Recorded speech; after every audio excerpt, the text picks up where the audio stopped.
Naga benta ban compensate bat kamle benya shushu ya ke jingle ya ke thermal screening test ya ki briu ki bawaan na ki pat ki jala. Menta kasngi Menteri jong katana transport ubak sngau bahalang dhar. Ulawan ban hiar hi dalade ban jurip ya ke jaka ha entry ban exit point kapodon ha kesenong umling hari boh district. Naga benta ban bu ya ke jakale ya ke thermal screening.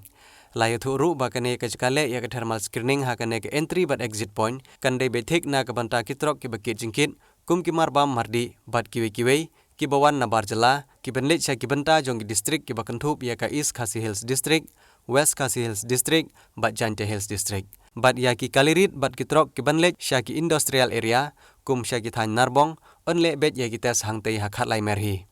Lo ongru bakane kanirap shibun ban penstet bat le kambnia shushu ya ka tes hakarkom ka badai ya ki brik ki bawan na ki pat ki celah.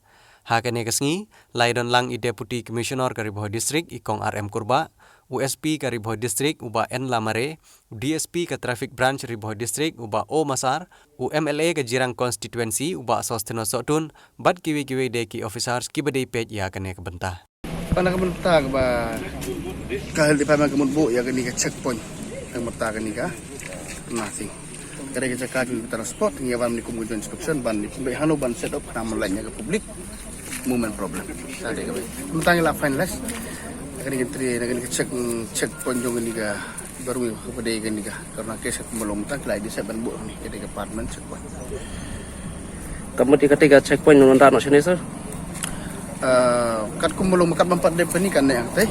Kalau ada depan ni kita lagi ni buang blok. Tadi ka mungkin wan meneh. Maka link bagi transport, mat ka hel kedua cakap lagi cakap jong ni.